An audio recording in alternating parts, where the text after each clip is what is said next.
संत समान चित, हित अनहित नहीं कोई। अंजलिगत शुभ सुमन जिनी, सम सुगंध कर दोई।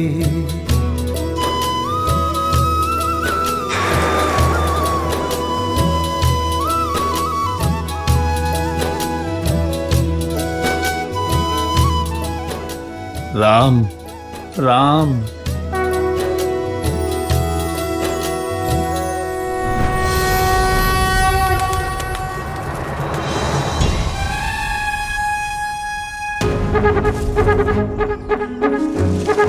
এটাই সঠিক সময় আমার ইচ্ছাকে পূরণ করার।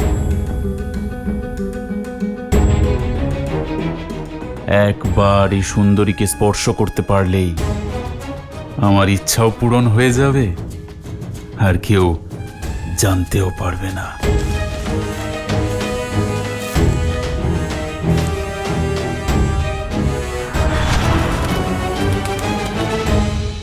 বলুন না কোন দিকে গেছেন? আমি ওখানকার পবিত্র ভূমিকে প্রণাম জানাতে চাই, যেখানে আমাদের শ্রীরাম নিজের চরণ রেখেছেন। আমি আপনার মনের অবস্থা বুঝতে পারছি, কিন্তু আমি শ্রীরামের দাস, ওনার আদেশ অমান্য করতে পারবো না। উনি স্পষ্ট নির্দেশ দিয়েছেন যেন ওনাকে কেউ অনুসরণ না করে। ক্ষমা করবেন, ক্ষমা। শ্রীরামের সঙ্গে এখানে থাকতে নয়, বরং ওনাকে অযোধ্যায় ফিরিয়ে নিয়ে যেতে এসেছি। যদি এটা করি তাহলে ওনার আজ্ঞার কি অবজ্ঞা করা হবে? কিন্তু আপনি কি চান না যে আমার দাদা রাম অযোধ্যার সিংহাসনে বসুক? আমার মনে না কোনো জটিলতা আছে, আর না আমি ওখানে গেলে ওনার আদেশ অমান্য করা হবে। ওনার কাছে যাওয়ার পথ বলুন আমাকে, না হলে এখানেই আমি প্রাণ ত্যাগ করব।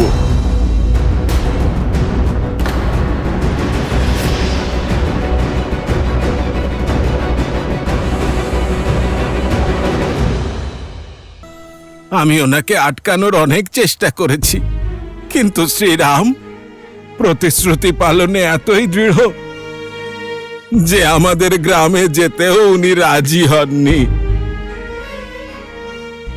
এখানে এই বৃক্ষের নিচেই উনি বিশ্রাম করেছেন মা সীতার সঙ্গে, আর ওইখানে ভ্রাতা লক্ষণ দু চোখের পাতা এক না করে সারা রাত পাহারা দিয়েছেন। অযোধ্যার গৌরব আমার দাদা রাম আর মা সীতাকে এত কষ্ট ভোগ করতে হয়েছে। ধিক্কার আমার নিজের উপর।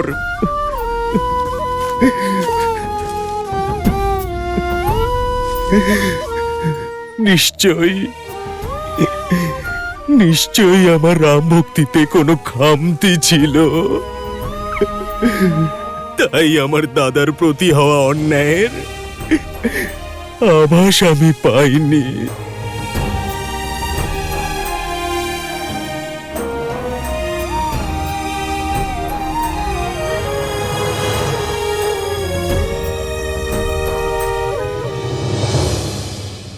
ভোর হতেই সন্ন্যাসীর বেশ ধারণ করে নিজের কেশ দিয়ে জটা বেঁধে উনি বনের দিকে চলে গেলেন, আর নিজের পাদুকাও রেখে গেলেন।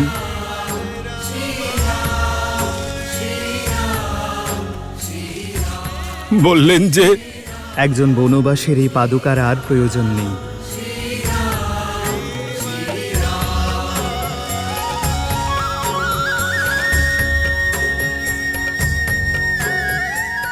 যেই পথ দিয়ে দাদা রাম খালি পায়ে হেঁটে গেছেন, সেই পথ দিয়েই ওনার এই দাসও খালি পায়ে হেঁটে যাবে। কোনো পাদুকা আমি পরব না। শুনুন না, তাড়াতাড়ি আমাকে আমার দাদার কাছে নিয়ে চলুন। আপনারা এতটা পথ এসেছেন, ক্লান্ত হয়ে পড়েছেন, একটু বিশ্রাম করে নিন। যতক্ষণ না দাদা রামের চরণ ছুঁয়ে আমার অপরাধের জন্য আমি ক্ষমা চাইছি, ততক্ষণ আমি শান্তি পাবো না। বলুন না কোন দিকে গেছেন উনি? ওই বনের দিকে।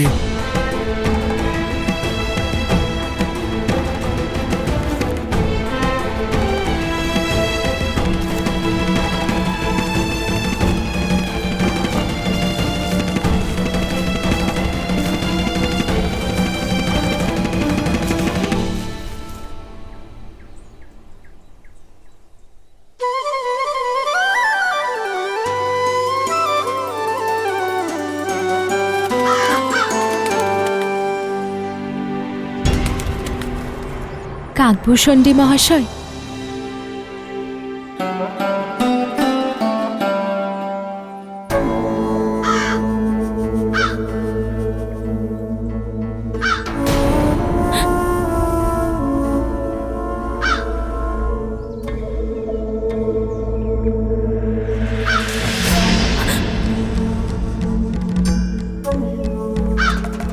কে তুমি?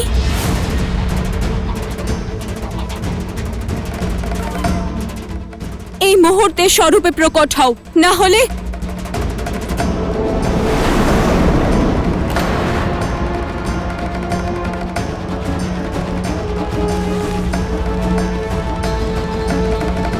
আমি ইন্দ্রপুত্র জয়ন্ত, দয়া করে ক্রোধিত হবেন না। আমি তো শুধু চরণ স্পর্শ করে আপনার আশীর্বাদ নিতে চেয়েছিলাম। এক নারীকে এই প্রকৃতি ষষ্ঠ ইন্দ্রিয় দিয়ে এই পৃথিবীতে পাঠায়, যে কুস্পর্শ আর কুদৃষ্টি দুটোই ভালো করে বুঝতে পারে। আর তুমি আমাকে উদ্দেশ্য নিয়ে স্পর্শ করেছ।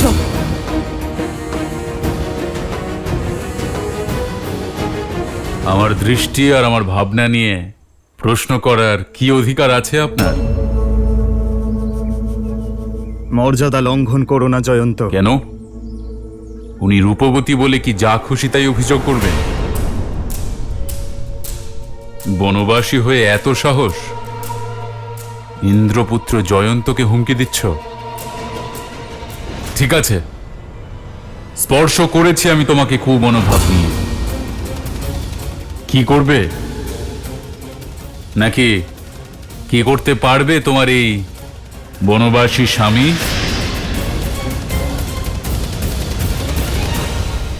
যত বড় পদ তত বড় শাস্তি। কিন্তু আমি তোমাকে একটা সুযোগ দিচ্ছি, এক্ষুনি এই মুহূর্তে সীতার কাছে ক্ষমা চাও। আর যদি না চাই তাহলে কি আছে এখানে যে আমাকে শাস্তি দেবে? রাজপাট ছেড়ে বনে বনে তপস্বীর মতো ঘুরে বেড়াচ্ছ, অথচ অহংকার অহংকার যেমন ছিল তেমনি আছে। দেবরাজ ইন্দ্রের পুত্রের মুখোমুখি হতে চাইছো?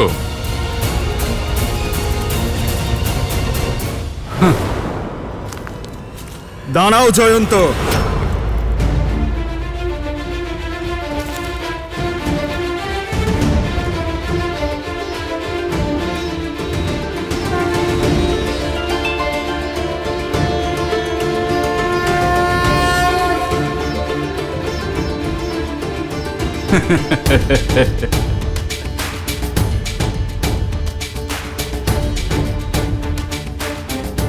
তুমি কি ওই তৃণ দিয়ে আমাকে প্রহার করতে চাও নাকি?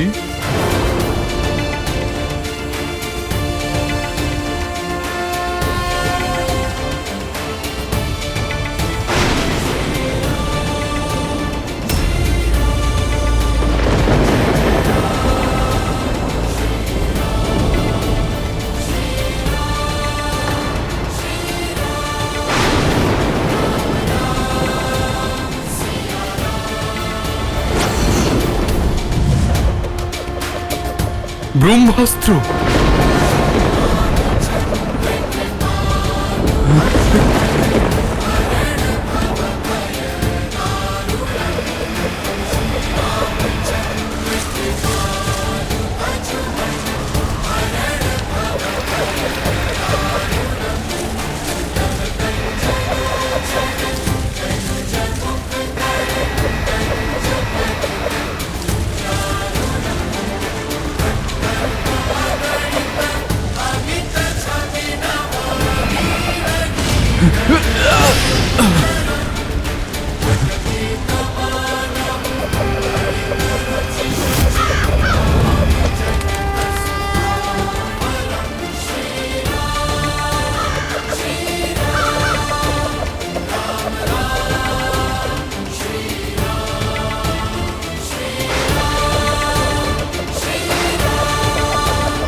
শ্রীরাম, শ্রীরাম রক্ষা করুন আমাকে, ভুল হয়েছে, ক্ষমা করে দিন শ্রীরাম।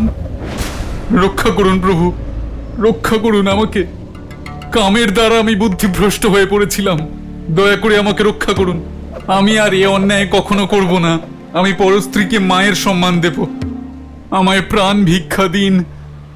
যুগ যাই হোক না কেন, সময় যেরকমই হোক না কেন, একজন নারীর সম্মান নষ্ট করা সর্বদা মহাপাপের শ্রেণীতেই গণ্য হয়। দরিদ্রের আত্মসম্মানে যদি আঘাত করো, তাকে বিরক্ত করো, তাহলে একটি কাঠিও তোমাকে ব্রহ্মাস্ত্রের মতো আঘাত করবে। কিছু অপরাধের জন্য ক্ষমা নয়, শিক্ষা দিতে হয়। একজন নারীর সম্মান নষ্ট করার জন্য স্বয়ং তোমার পিতাও রক্ষা পাননি, আর সহস্র আঘাত নিয়ে ঘুরে বেড়াচ্ছেন। তাহলে তুমি কি করে রক্ষা পাবে? তুমি আমার কাছে ক্ষমা চেয়েছ, তাই তোমার প্রাণ নাশ করলাম না। যে কুৎসিত লালসার দৃষ্টি দিয়ে তুমি আমার সীতাকে দেখেছ, যে কামনার মনোভাব নিয়ে তুমি তাকে স্পর্শ করেছ, তার শাস্তি তুমি অবশ্যই পাবে।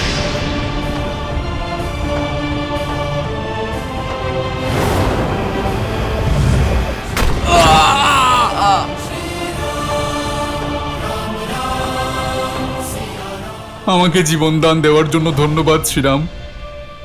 আমি প্রতিজ্ঞা করছি যে ভবিষ্যতে আর কখনো কোনো স্ত্রীর প্রতি নিজের মনে কুবিচার আনবো না। আমি প্রতিজ্ঞা করছি।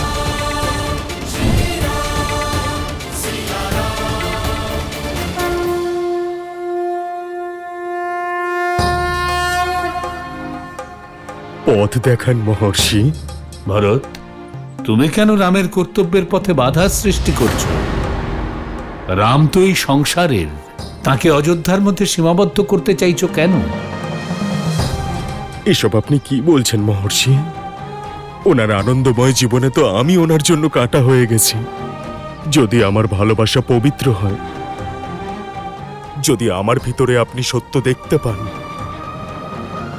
তাহলে আমাকে আমার দাদা রামের সন্ধান দিন। ওনাকে ওনার যোগ্য স্থান অযোধ্যায় ফিরিয়ে আনার পথ দেখান। না হলে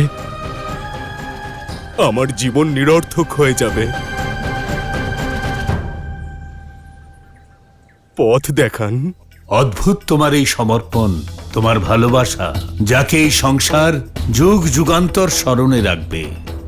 রাম ফিরে আসবেন কিনা সেটা উনিই নিশ্চিত করবেন, কিন্তু ওনার কাছে পৌঁছানোর পথ আমি তোমায় বলে দিচ্ছি।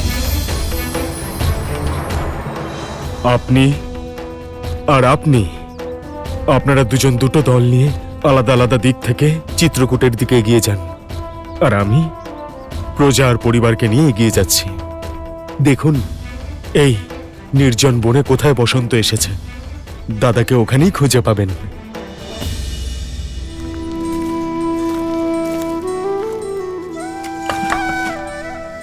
জ্বালানির জন্য কাঠ নিয়ে এসেছি মা। এবার আমার মনে হয় যে এই কাঠগুলোকে আমরা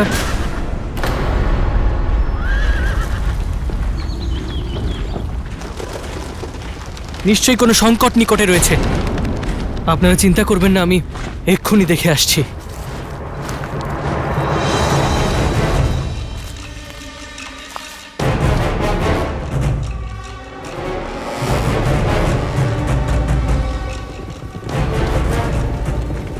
অযোধ্যার সৈন্যদল, দাদা সাবধান! অস্ত্র হাতে তুলে নাও দাদা, এখন ধ্যান করার সময় নয়, তীর নিক্ষেপ করার সময়। কি হয়েছে লক্ষণ? তুমি এত বিচলিত কেন? কারণ দুঃস্বপ্ন সত্য হতে চলেছে দাদা, কিন্তু আমি তাকে এইবার সফল হতে দেব না দাদা। তোমাকে আমার দিব্যি দাদা, তুমি মাঝে আসবে না।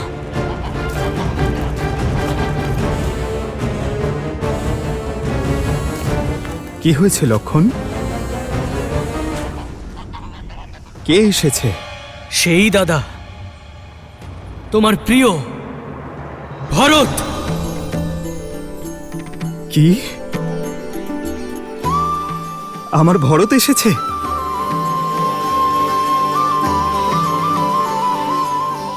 ভরত? ও নিশ্চয়ই নিষাদ রাজের মন জয় করেছে। এইবার তো বড় হও লক্ষণ, নাকি ছোটবেলার মতোই আমার স্নেহ পেতে ভরতের সঙ্গে লড়াই করবে তুমি? তোমার মন এত পবিত্র কেন দাদা? দেখো দাদা, দেখো, তোমার প্রিয় ভরত একা আসেনি, নিজের সঙ্গে সম্পূর্ণ সৈন্যদল নিয়ে এসেছে।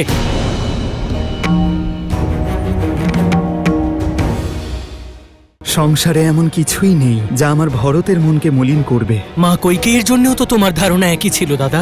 ও ভরত কখনো বিভ্রান্ত হবে না। আমিও তোমার লক্ষণ, যার জীবনের উদ্দেশ্য শুধু একটাই, তোমার রক্ষা করা আর কিচ্ছু না। দেখো দাদা, দেখো, তোমার প্রিয় ভরত একা আসেনি, নিজের সঙ্গে সম্পূর্ণ সৈন্যদল নিয়ে এসেছে। আর সৈন্য নিয়ে কেউই ভাইয়ের প্রতি ভালোবাসা দেখাতে আসতে পারে না দাদা, আক্রমণ করতে আসে। তোমাকে অযোধ্যা থেকে দূর করে ওর মন এখনো ভরেনি দাদা, কারণ অযোধ্যার মনের মধ্যে এখনো তুমি বাস করছো দাদা। আর এই বিষয়টাকেও কিছুতেই মানতে পারবে না দাদা, কিছুতেই না। ও ভয় পাচ্ছে দাদা, যাতে ওর রাজ্য হাতছাড়া না হয়ে যায়, তাই তোমার উপরে আক্রমণ করে এই সন্দেহ সদা সর্বদার জন্য মুছে ফেলতে চাইছে। লক্ষণ, সংসারে এমন কিছুই নেই যা আমার ভরতের মনকে মলিন করতে পারে। মা কৈকেয়ীর জন্য তো তোমার ধারণা একই ছিল দাদা, কিন্তু ওনার মন তো মলিন হয়ে গেল। ভুলে যেও না দাদা, যে ভরতের শরীরেও ওনারই রক্ত বইছে। শক্তি আর সিংহাসন পাওয়ার লোভ যেখানে দেবরাজ ইন্দ্রকে ভ্রমিত করে দিয়েছিল, সেখানে ভরত তো সাধারণ একজন মানুষ, তাই না? এই তো পার্থক্য ইন্দ্রদেব আর ভরতের মধ্যে লক্ষণ। ও ভরত কখনো বিভ্রান্ত হবে না। তাহলে আমিও তোমার লক্ষণ দাদা, যার জীবনের উদ্দেশ্য শুধু একটাই, তোমার জীবনের রক্ষা করা আর কিচ্ছু না। আর এই আমি করেই ছাড়ব। লক্ষণ,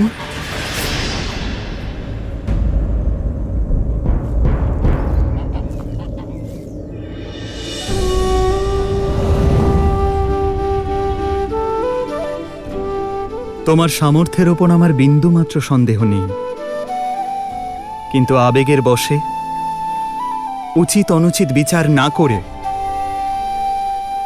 যদি তুমি ভরতের প্রাণ নাশ করো, তাকে পুনরায় জীবন দান দিতে পারবে তুমি? আমি নিজের চোখে যা দেখছি তা কিভাবে মিথ্যে হতে পারে? সত্য দৃষ্টি এবং শ্রবণের ঊর্ধ্বে হয় লক্ষণ।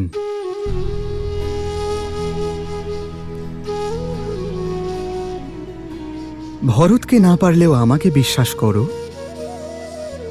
ভরতের মনে কেবল পবিত্র প্রেম বিরাজমান লক্ষণ, আর কিছুই নয়।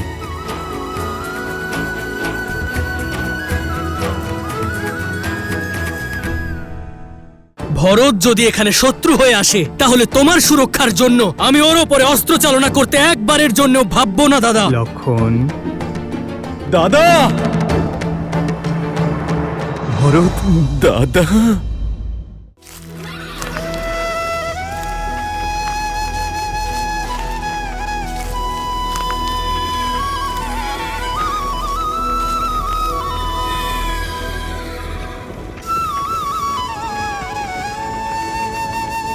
ভ্রাতা ভরত, ভ্রাতা ভরত, সেই কুটির খুঁজে পেয়েছি যেখানে শ্রীরাম, সীতামা আর ভ্রাতা লক্ষণ রয়েছেন। আর এক মুহূর্ত ওনাদের না দেখে থাকতে পারছি না আমি। ওই ওই জায়গাটা কোথায়? ওইদিকে ওইদিকে ভ্রাতা ভরত। আপনি একটা কাজ করুন, আপনি বাকি সকলকে নিয়ে আসুন। আমি আর প্রতীক্ষা করতে পারছি না। ওইদিকে ওইদিকে চলো চলো, সবাই আমার পিছনে পিছনে এসো এসো এসো এসো।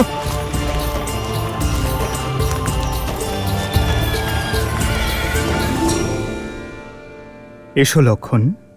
দাদা তুমি বৌঠান, এবার আপনি দাদাকে বোঝান। বোঝার প্রয়োজন তো তোমার, লক্ষণ। বাধ্যতামূলক নয় দাদা। যে ভালোবাসার বীজ তোমার মনের মধ্যে রয়েছে তা ভরতের মনের মধ্যেও রয়েছে। যদি ওর উদ্দেশ্য যুদ্ধ করা হয় তাহলে তাহলে করতে দাও। ভরত আমাদের মহারাজ, আর রাজার বিরুদ্ধে অস্ত্র তোলা অধর্ম। তাহলে সেই অধর্ম করার জন্য আমি তৈরি দাদা। যদি ভরত শত্রু হয়ে এখানে আসে তাহলে তোমার সুরক্ষার জন্য ওর ওপরে অস্ত্র চালনা করতে একবারের জন্য ভাববো না দাদা। লক্ষণ,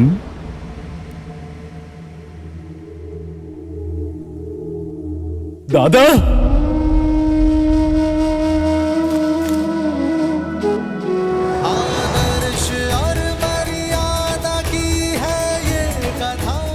ভরত, দাদা,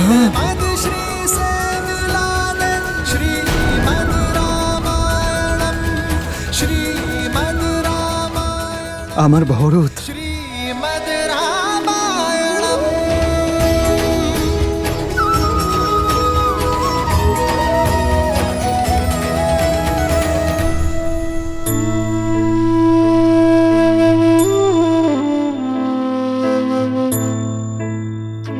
আমাদের অযোধ্যার মহারাজ ভরত। তুমি অন্তত মহারাজ বলো না।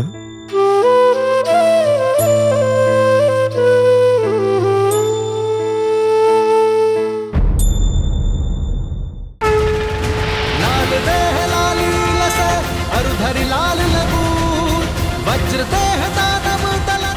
আসছেন শ্রীরামের পরম ভক্ত